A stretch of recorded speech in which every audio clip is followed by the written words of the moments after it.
Olá, muito boa noite, na paz do Senhor Jesus. Espero que você esteja gozando de paz neste momento. E estou aqui mais uma vez, pela misericórdia de Deus, para trazer uma rápida reflexão sobre a palavra de Deus. Pensemos juntos aqui sobre alguma partícula da palavra de Deus. Queridos, antes de começarmos, antes de mais nada, quero agradecer você pela audiência, quero agradecer você por estar nos assistindo neste momento. Antes, porém, eu gostaria de fazer uma rápida oração, porque a gente deve sempre começar algumas coisas, principalmente na área espiritual, deve sempre estar em oração. Então eu quero fazer aqui com você uma rápida oração e em seguida nós estaremos meditando na palavra de Deus. Soberano, eterno e poderoso Deus, mais uma vez me encontro diante da tua santa presença para ministrar, Senhor, esta rápida reflexão sobre a tua palavra. Pai, em nome de Jesus, eu me coloco nas tuas mãos, me coloco ao teu dispor para ser um instrumento, para ser usado conforme a tua soberana vontade. Portanto, Senhor, não deixe que eu fale nada de mim mesmo, mas que tudo que eu falar aqui, tudo que eu ministrar nesta noite, esteja, Senhor, de acordo com a tua vontade. Assim eu oro, entregando a minha vida nas tuas mãos, em nome de Jesus. Amém. Que Deus nos abençoe. Então, para começar, eu quero ler um texto que se encontra na carta de Tiago, no capítulo 1, é um texto muito conhecido, muito pregado, muito ensinado. Eu aqui não quero trazer a última palavra sobre esse texto, porque a Bíblia ela é rica em ensinamentos, mas eu gostaria de pensar com vocês algo da parte de Deus dentro desse texto. Do verso 23, capítulo 1, do verso 23 ao 25, que diz assim a palavra do Senhor. Porque se alguém é ouvinte da palavra e não cumpridor, é semelhante ao varão que contempla ao espelho o seu rosto natural, porque se contempla a si mesmo e foi-se, e logo se esqueceu de como era. Aquele, porém, que atenta bem para a lei perfeita da liberdade e nisso persevera, não sendo ouvinte esquecido, mas fazedor da obra, este tal será bem-aventurado no seu feito. Em outras versões, algumas palavras mudam, mas o sentido é sempre esse mesmo. Então eu venho falar sobre a palavra evangelho nesta noite. Segundo alguns estudiosos, a palavra evangelho significa boas novas, boas notícias, notícias boas, notícias novas. Apesar de ser conhecido também como os relatos da vida de Jesus, a aplicação mais conhecida para o termo evangelho é o sentido que possui na literatura cristã, pois se refere à mensagem essencial da salvação. E para entrarmos nesse plano, nessa explanação de salvação, primeiro temos que entender o seguinte: Deus é um espírito puro, Deus é um espírito perfeito, Ele é a própria perfeição. Então Ele criou lá nos primeiros atos que nós conhecemos, criou Adão, depois deu a ele a esposa Eva, e através deles entrou o pecado no mundo. Por livre e espontânea vontade deles, Deus não os incentivou a fazer isso, mas alertou para não fazer. Porém, eles passaram por cima da ordem do Senhor, eles passaram por cima da palavra de Deus, eles passaram por cima dos mandamentos, não cumprindo aquilo que lhes foram ordenado. Então, através desse ato que todos nós conhecemos, muitas vezes ensinado às nossas criancinhas que a Eva comeu a maçã, enfim, não sabemos que fruto que é, só sabemos pela Bíblia que era o fruto do conhecimento do bem e do mal. A partir do momento que eles comessem, a Bíblia, Deus dizendo a eles, diziam que eles morreriam, mas a morte ali é que eles entrariam num estado mortal, eles eram eternos, era para ser eterno, morar ali eternamente. Porém, eles entraram num estado mortal. Que estado mortal é esse? Que a partir desse momento, a morte entrou na terra. A morte veio a todos os homens, ou seja, a todo ser humano. Então Deus, apesar de que isso já fazia parte do plano de Deus, porque Deus nunca é pego de surpresa, então para resgatar isso, para voltar a ter uma comunhão com Deus e tudo, precisava então de um sacrifício, de um derramamento de sangue. E nós vemos lá no Antigo Testamento, quando Moisés institui esses rituais dados por Deus, que para cobrir o pecado, para Deus não ver o pecado, o inocente tinha que derramar sangue. Então, até então, começaram a matar animais, fazer sacrifício com animais, com cordeiros, com aves, com bois, enfim. Mas tinha que ter o derramamento de sangue para cobrir o pecado. E nós sabemos que aquilo era só a sombra do que ainda viria. Mas tudo isso foi um plano de Deus, até chegar, como diz a Bíblia, na plenitude dos tempos, ou seja, cumprindo aquele tempo que Deus determinou.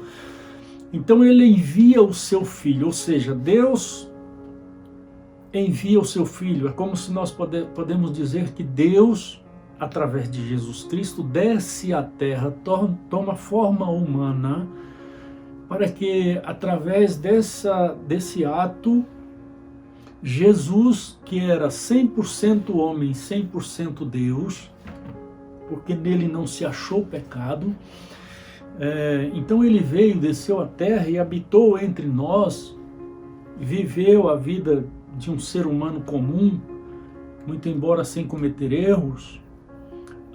E aí nós conhecemos a história, que ele foi julgado, apesar de fazer parte do plano de Deus, mas ele foi julgado injustamente, foi julgado por coisas que ele não fez, perdão, e com isso ele foi levado até a cruz, sofreu injúrias, sofreu a maior sorte de tortura que um ser humano pode suportar, carregou uma cruz, enfim, nós sabemos bem da história como aconteceu. Mas chegou esse tempo em que Cristo veio e passou por tudo o que ele fez, e logo no início do seu ministério, ele também anunciou o Evangelho. João começou dizendo: arrependei-vos, porque é chegado o reino dos céus. O reino dos céus está próximo a você, porque chegou. Então ele vem como o Cordeiro de Deus para pôr fim, de uma vez por todas, fim no pecado que se abateu no ser humano. Então, através desse derramamento do sangue de uma pessoa inocente, e através desse derramamento de sangue, quando nós reconhecemos isso, passamos a ter então uma nova comunhão com Deus, né? Então ele veio para pôr fim nesse sacrifício feito por animais que não apagavam o pecado, simplesmente cobria, mas ele com o seu sangue, dando a sua vida na cruz do Calvário, de uma vez por toda, ele abriu uma porta, como ele mesmo diz, eu sou a porta, quem entrar por mim. Essa porta é a aceitação desse evangelho, é a aceitação desse ato de Deus para conosco. Então, a partir deste momento, aqueles que entrarem por esta porta, por esta graça que Deus nos dá, de perdoar os nossos pecados através de Jesus Cristo, então, a partir daí começa-se uma nova história. Então, o Evangelho é isso, é trazer essas boas notícias, é trazer notícias novas, né, de salvação. Então, sabendo então qual é o significado da palavra evangelho, resta-nos entender o que realmente é o evangelho, né? Para nós que somos seguidores de Cristo, a definição mais clara e objetiva sobre o que é evangelho foi registrada pelo apóstolo Paulo, quando ele escreveu essa carta aos Romanos, ao dizer o que era o evangelho. Isso está registrado lá no primeiro capítulo da carta de Paulo aos Romanos, o verso 16, e diz assim: eu não me envergonho do evangelho de Cristo, porque é o poder de Deus para a salvação de todo aquele que crê. Aqui tem uma definição muito boa do que é o evangelho, né? É o poder de Deus para a salvação daquele que crê.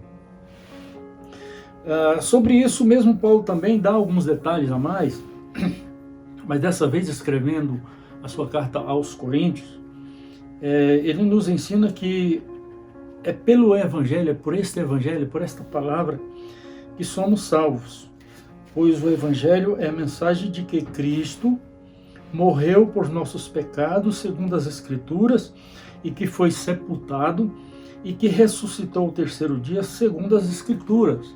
Essa é uma das essências do evangelho, essa é uma das bases do evangelho, né? É que Cristo veio como Cordeiro de Deus, morreu por nossos pecados, sofreu torturas no nosso lugar, né? E ao terceiro dia ressuscitou, segundo as Escrituras, segundo a palavra de Deus, segundo a Bíblia Sagrada.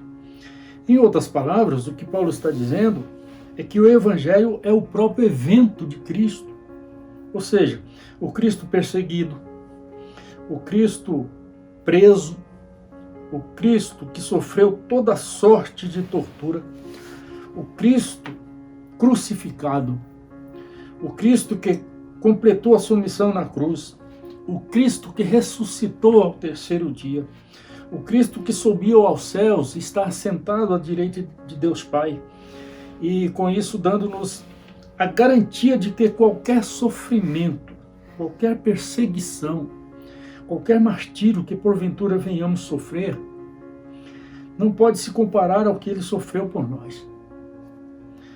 Nos dando também a garantia de que, mesmo sofrendo ou morrendo por amor a ele, seremos ressuscitados e subiremos ao céu para estarmos para sempre com ele. Ora, qualquer sacrifício que nós venhamos sofrer, qualquer penúria, qualquer perseguição, é muito pouco para se comparar ao que ele fez por nós. A gente tem notícias de perseguições aos cristãos nesses países que não aceitam que a palavra de Deus entra. O cristão chega a sofrer torturas terríveis. Em alguns lugares, eu vi agora há pouco a notícia de uma missionária, me parece que na China, ela foi presa e as mãos todas ensanguentadas porque eles estavam enfiando agulhas, bambu por baixo da unha, e a gente vê o semblante dela ali sofrendo dores, mas ela não nega o nome de Cristo. Isso é lindo. Qualquer tortura, qualquer sofrimento que nós venhamos sofrer por amor a Cristo é muito pouco. Importa que morramos, importa que soframos, importa que sejamos perseguidos por amor a Cristo, porque nós sabemos que a recompensa, ela virá para aqueles que forem fiéis, né? Então essa garantia ele nos dá, mesmo sofrendo, morrendo por amor a Ele, seremos ressuscitados e subiremos ao céu para estarmos para sempre com Ele. Agora eu quero pensar com você, como Paulo disse, que o Evangelho é poder de Deus para a salvação. Qual é esse poder que há na palavra? Como é que funciona esse poder? Como é que esse poder é expresso na nossa vida?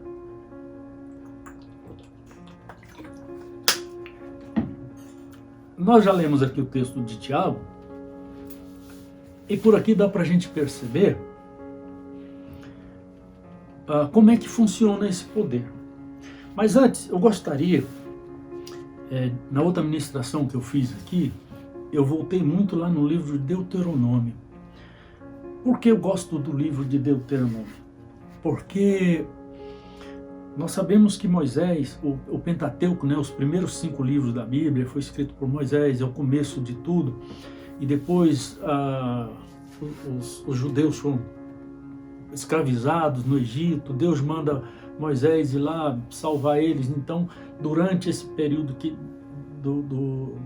da busca deles lá, saindo do cativeiro do Egito e passando por todo o deserto, 40 anos do deserto, durante esse período, Deus vinha instruindo Moisés: Moisés, a lei é assim, faça assim. Moisés instrui o povo assim. Moisés recebia de Deus as instruções e passava ao povo. Então é por isso que eu gosto desse livro de Deuteronômio, porque já no finalzinho da viagem pelo deserto, depois dos 40 anos, então Moisés reúne o povo e no livro de Deuteronômio é isso, ele repassa tudo aquilo que Deus ensinou a ele durante aquela peregrinação pelo deserto. Aí ele chama o povo, repassa tudo, porque a lei do Senhor tinha que estar na mente deles continuamente. Eles não podiam esquecer das leis do Senhor, dos estatutos, dos preceitos. E aí eu vi um fato curioso aqui, os capítulos 4, 5 e 6 é uma sequência, e todos esses 4 capítulos começam chamando o povo para ouvir. Se não, vejamos. Deuteronômio 4, verso 1.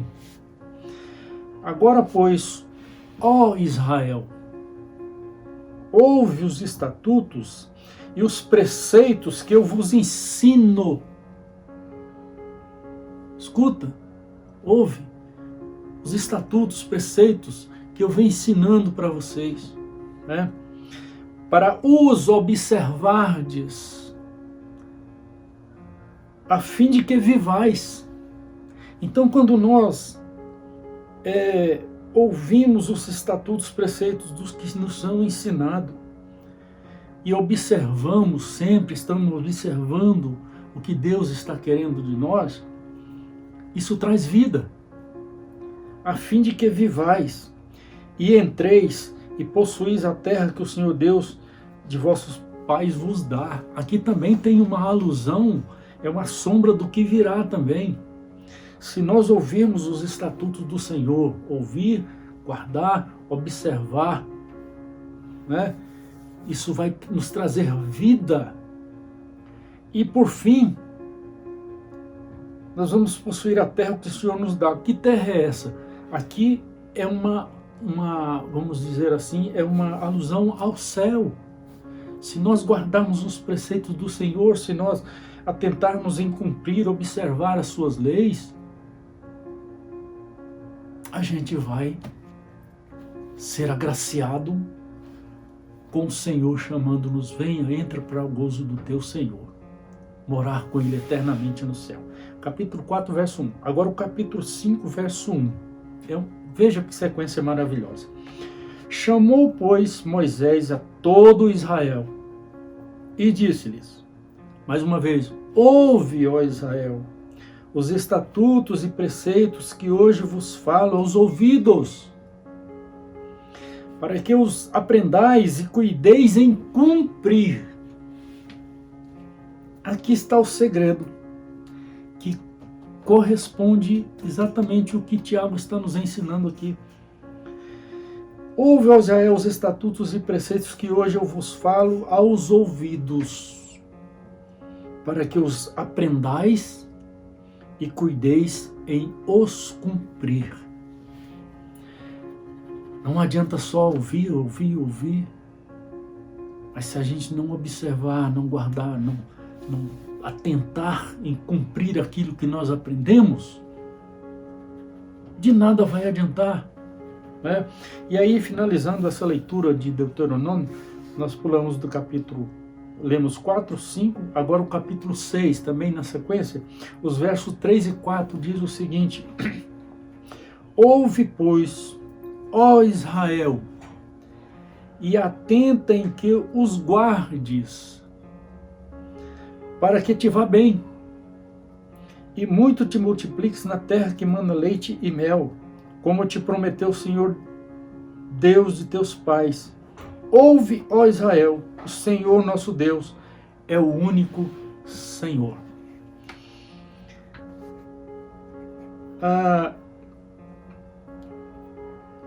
Como te prometeu o Senhor, Deus de teus pais. Aqui tem uma promessa do Senhor. Quando nós ouvimos essa palavra e nós a tentamos em cumprir, aqui para eles, lá naquela época, tinha a promessa de entrar na terra prometida, uma terra que mana leite e mel, ou seja, uma terra frutífera, né? Uma terra que ia trazer grandes benefícios para eles, né? E trazer descanso. Então aqui também é uma alusão àquilo que nós estamos aguardando, aquilo que nós estamos esperando, né? Como te prometeu o Senhor, Deus dos teus pais. Se aqui houve uma promessa para eles e Deus cumpriu, para nós também que aceitamos o Evangelho, a palavra do Senhor, também há uma promessa. Há uma promessa de que se nós cumprirmos os estatutos do Senhor, a gente vai morar com Deus no céu. Eles tinham essa promessa aqui e foi cumprida. Deus cumpriu. E para nós hoje, nós cristãos, nós que aceitamos o Evangelho, nós que aceitamos a palavra, há uma promessa, que nós moraremos para sempre com o Senhor. Então vale a pena a gente atentar para a palavra de Deus, atentar para os seus preceitos, atentar para os seus ensinamentos e cuidar em cumpri-los, que não adianta só ouvir, vou repetir, não adianta só ouvir, se nós não guardarmos isso, não atentarmos, de nada vai valer. Quer ver? Veja bem, essa palavra ouvir, ela engloba todo um espectro de ideias, que inclui ouvir, conforme nós lemos, né? Ouvir, aprender, atentar em guardar, observar, cuidar em cumprir, esse é o mais importante, cuidar em cumprir, e responder com ações aquilo que se ouviu. Ou seja, quando a gente pega tudo isso aqui, ouvir, aprender, atentar em guardar, observar, cuidar em cumprir e responder com ações, cumprir é isso, é responder com ações. Quando nós atentamos para essa palavra, quando nós guardamos, quando nós observamos, quando nós aprendemos e cumprimos, esse cumprir aqui é mostrar com ações. É mostrar com ações que nós ouvimos, que nós aprendemos, que nós estamos cumprindo, né? E prosseguindo aqui, Jesus muitas vezes concluiu seus ensinamentos com as seguintes palavras: aquele que tem ouvidos para ouvir. Parece um negócio assim meio, né? Eu não sei como é que chama isso aqui na língua portuguesa, mas dá a impressão que ouvidos para ouvir. Mas se você atentar para a palavra, ela é gostosa de ser observada. É como se Jesus estivesse falando aqui: aqueles que têm ouvidos para guardar e atender e cumprir, né? Ouça. Aqueles que têm ouvidos para ouvir, ouça. Aqueles que têm ouvido para guardar, segurar essa palavra, então faça isso, né? Aqueles que têm ouvidos para ouvir, ouça. O que realmente quis dizer aqui foi: você já ouviu o ensino, ou seja, você já foi ensinado, você já foi instruído. Agora leve-o para o coração e obedeça isso. Resumindo, é isso, né? Aqueles que têm ouvidos para ouvir, ouça. Tiago está nos ensinando que Jesus quer que sejamos cumpridores da sua palavra e não somente ouvintes. Como eu disse, de nada vale ouvir e não atentar em cumprir. Em Romanos, Paulo escrevendo aos Romanos, no capítulo 10, a partir do verso 13 até o 17, nós aprendemos aqui também alguma coisa referente ao ouvir a palavra e guardar. Paulo lá está nos ensinando o seguinte: quão formosos são os pés dos que anunciam o evangelho da paz, dos que trazem alegres novas de boas coisas. E para anunciar este evangelho, o que nós temos que fazer? Primeiro, nós temos que aceitá-lo. A primeira coisa, nós temos que aceitar esse evangelho, nós temos que aceitar essa notícia, nós temos que aceitar esses ensinamentos, nós temos que aceitar esta palavra para ela ser a nossa base. Uma vez aceitando, somos enviados a anunciar também. Dizem os estudiosos que a palavra, quando Jesus diz assim: ide e pregai o evangelho a toda criatura, quem crer e for batizado será salvo. Na verdade, essa palavra ide, no original, isso segundo os estudiosos, no original é indo. O que quer dizer isso?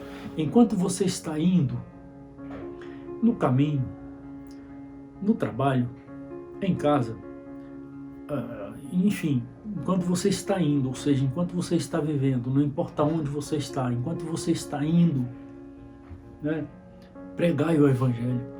Enquanto você estiver indo, anunciai essas boas novas, né?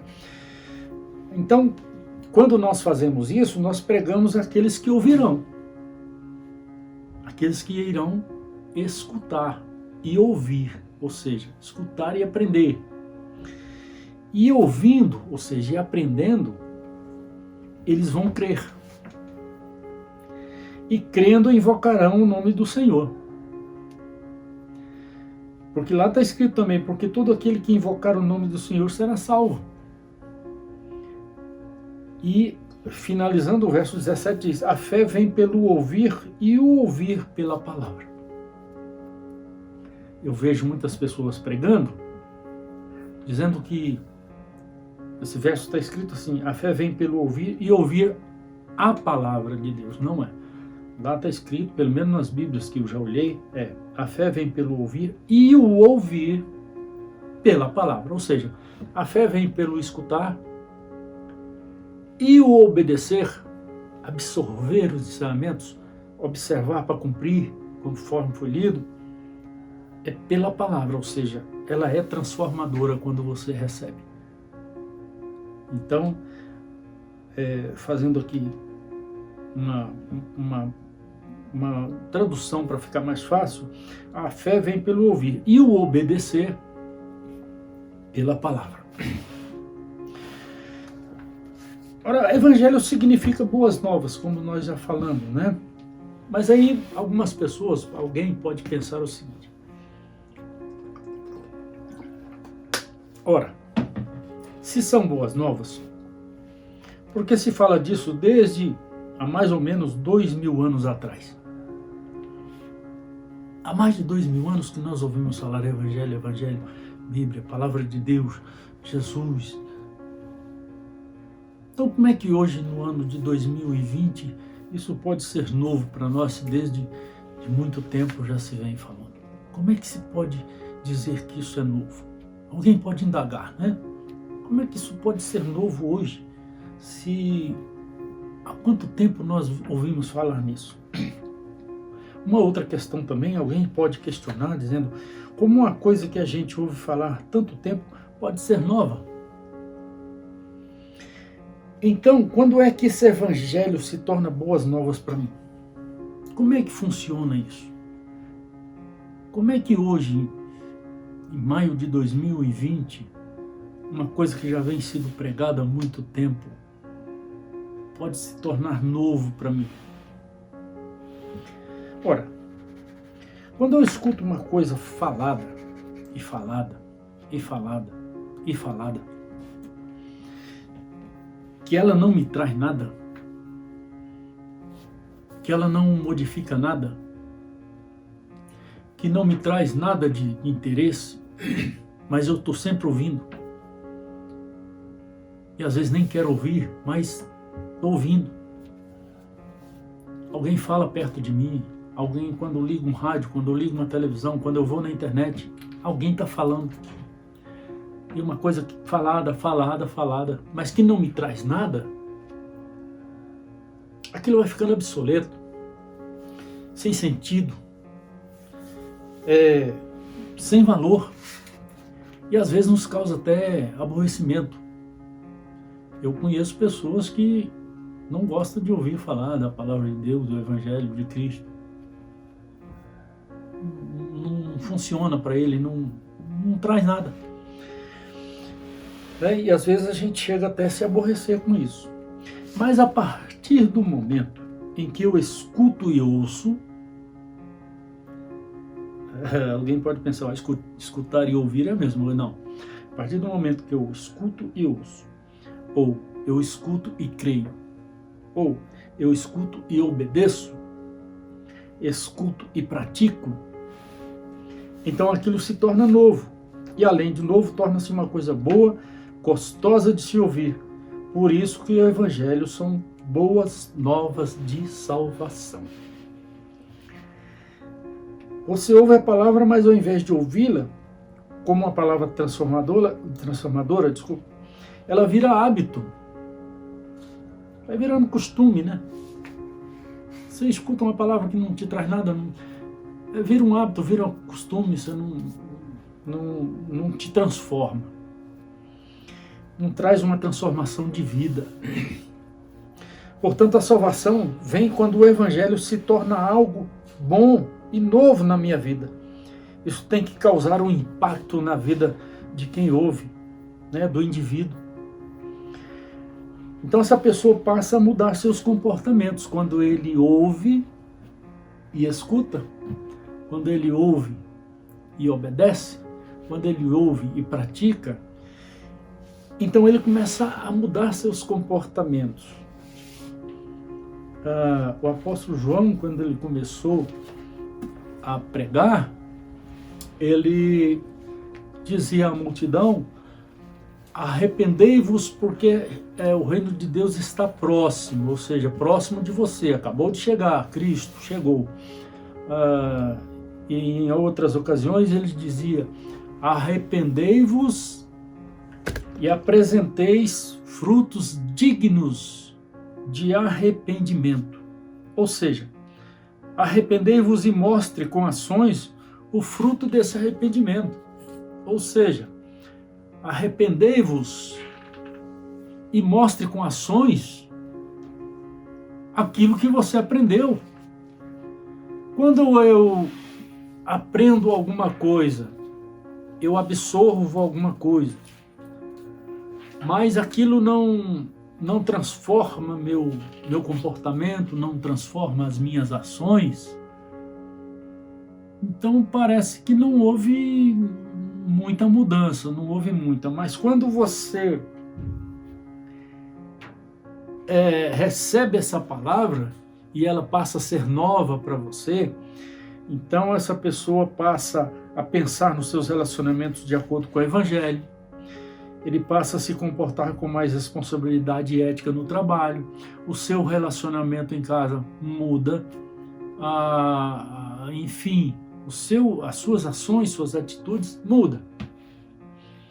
Muitas vezes a gente vê assim, alguém falando: poxa, aquele camarada era assim, assim, assim, assado, não valia nada, e hoje ele é crente. Ele mudou, a vida dele transformou. Então, as ações dele, as atitudes dele mostram que realmente a palavra entrou e ele passou a obedecer, ele passou a cumprir. Às vezes a gente vê críticas também, né? Muitas críticas. Engraçado, fulano fazia isso, aquilo, tal, e tal. Hoje está aí com a Bíblia debaixo de braço, dizendo que é santo. Mas a palavra é exatamente isso, esse impacto que ela causa, ela transforma as pessoas. Eu mesmo sou um testemunho vivo disso. eu já fumei, eu já bebi, eu já andei nas baladas da vida, mas a partir do momento que eu passei a viver isso aqui, a minha vida mudou, eu abandonei toda aquela vida de pecado que eu tinha. Né? Então tem que haver uma transformação. Essa pessoa passa a ter prazer na lei do Senhor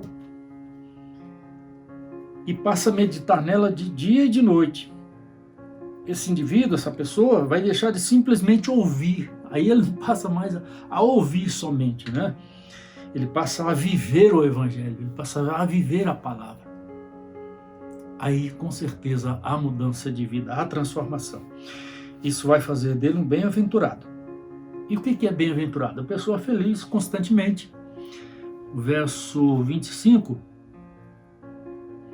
Aquele, porém, que atenta bem para a lei perfeita da liberdade e nisso persevera, ou seja, ele atentou e perseverou atentando, não sendo somente ouvinte, esquecido, né? Mas fazedor da obra, esse tal será bem-aventurado no seu feito. Essa pessoa vai ser feliz. A pessoa que é transformado pela palavra, a Bíblia está falando, ele se torna uma pessoa feliz. Bem-aventurado é uma pessoa feliz constantemente. Seguindo, sabe por que esse poder transformador na pessoa através da palavra? É porque o Evangelho é poder de Deus e esse poder é transformador, é impactante, nos tira da zona de conforto e nos faz sentir responsável na divulgação dessa palavra.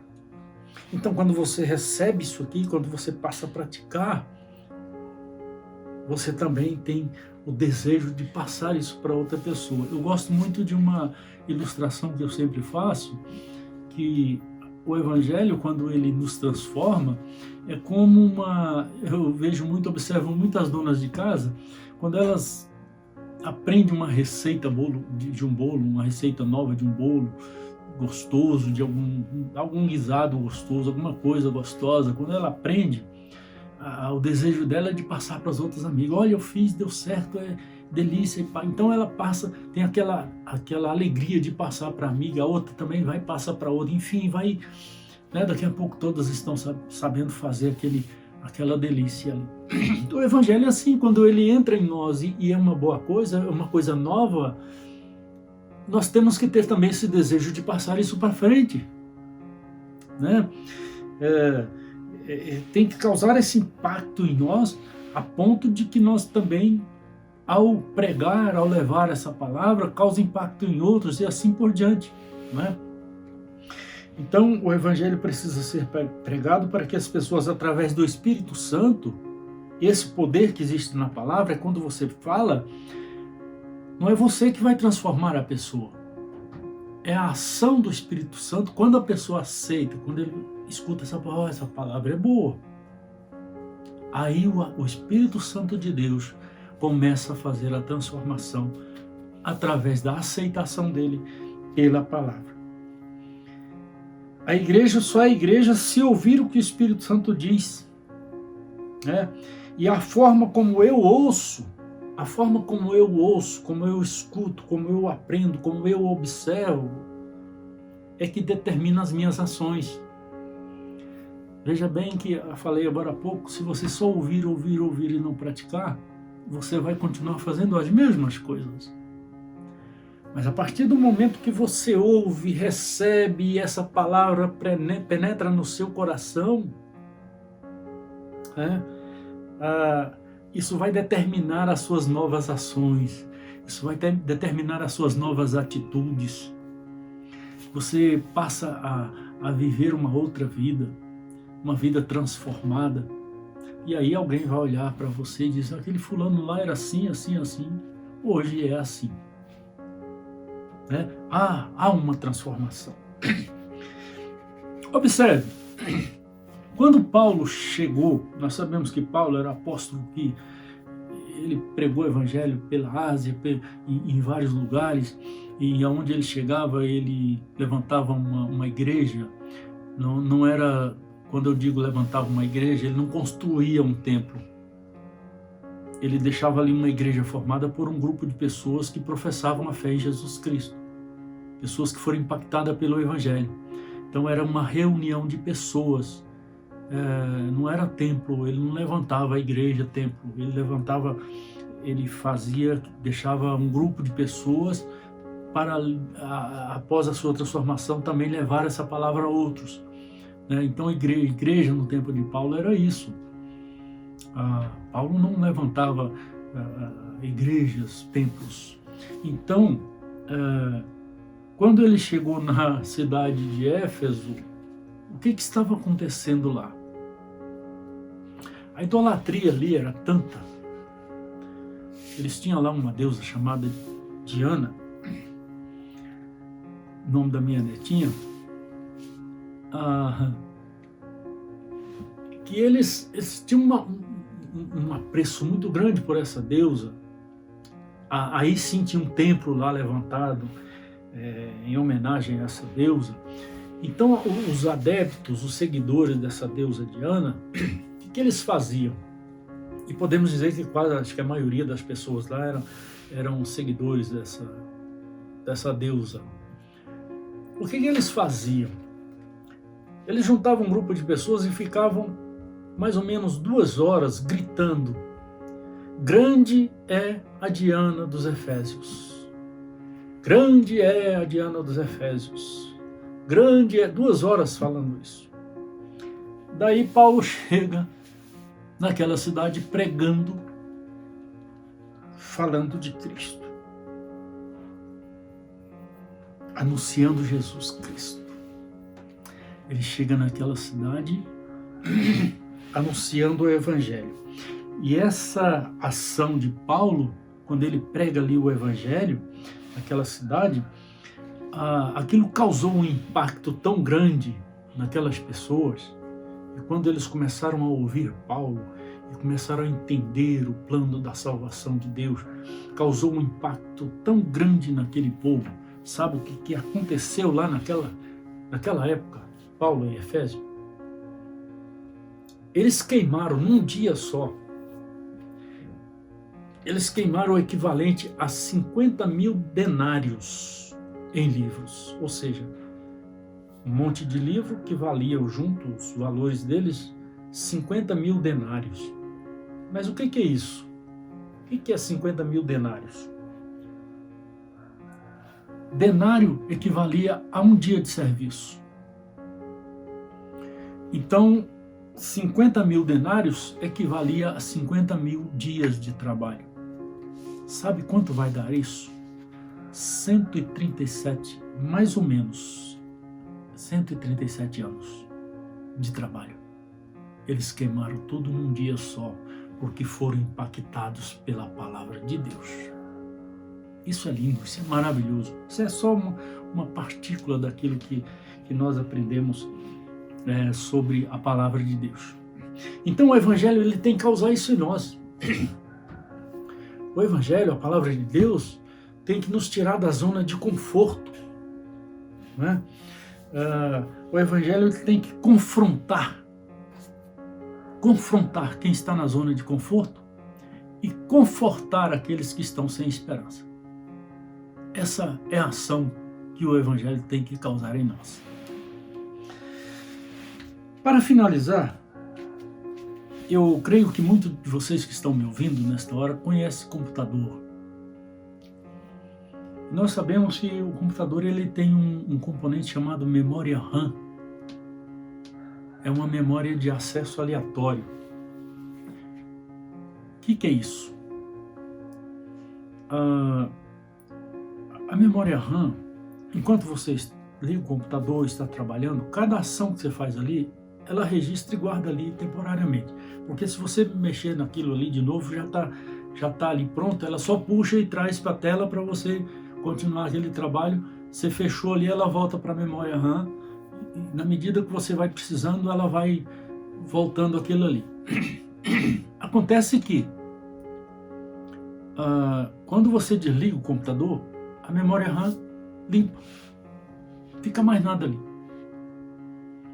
Existe também outro componente chamado HD.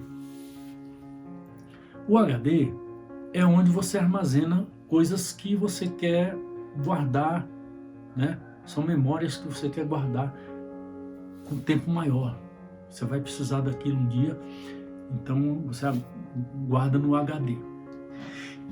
Qual a diferença dos dois? A memória RAM, ela é uma memória de curto prazo. E o HD, nós podemos chamar de memória de longo prazo. Por que eu estou falando disso aqui? Para voltar lá na palavra que nós lemos, Tiago, o verso 22 e 23, aliás, desculpa, 23 e 24, que diz assim: porque se alguém é ouvinte da palavra e não cumpridor, é semelhante ao varão que contempla ao espelho o seu rosto natural, porque se contempla a si mesmo e foi-se, e logo se esqueceu de como era. Aqui está a memória de curto prazo. Quando a pessoa que ouve a palavra de Deus, que recebe, que observa, mas não guarda, não observa em cumprir, é como alguém que olha no espelho, ele olha ali e tal, depois que ele sai, não lembra mais da imagem que ele viu. Desta mesma forma, se a gente ouvir a palavra de Deus, ler tudo, mas não guardar, não atentar em cumprir, acontece isso. Quer ver um exemplo? Você saiu de carro hoje, ou você saiu de pé mesmo? Vou fazer aqui um exemplo rápido. Quantos carros passou por você? Você viu a cor deles? Alguns você viu a placa? Mas se eu te perguntar agora, você lembra da cor de todos os carros que passaram perto de você? Você se lembra da placa de algum? Você guardou? Não guardou. Foi só aquele momento ali. Então, isso é a memória curta. Mas quando a memória de curto prazo. Mas quando você atenta para um detalhe, aquele carro ali tinha um detalhe que eu não esqueço. Você guardou na memória de longo prazo. Então aqui está o segredo, querido, desses dois versos, está o segredo de tudo aquilo que eu falei agora há pouco. Se nós só ouvir, mas não atentar em guardar e cumprir, não aprender, é como essa ilustração que Tiago faz. É como alguém que olha no espelho, vê a sua imagem, sai e depois ele não lembra mais nada do que se viu. Guardou na memória de curto prazo. Que nós venhamos aprender a guardar a palavra de Deus na memória de longo prazo, atentando para os ensinamentos do Senhor, guardando esses estatutos para que eles estejam sempre vivos na nossa memória, para cumprir aquilo que o Senhor nos ensina através da sua santa palavra. Finalizando, queridos, eu volto a repetir a palavra de Jesus. Quem tem ouvidos para ouvir, ouça. Quem tem ouvidos para escutar e guardar, faça isso. Porque se faltar fé no mundo, onde é que eles vão encontrar fé? No Evangelho de nosso Senhor Jesus Cristo. Se faltar esperança no mundo, onde é que eles vão encontrar esperança?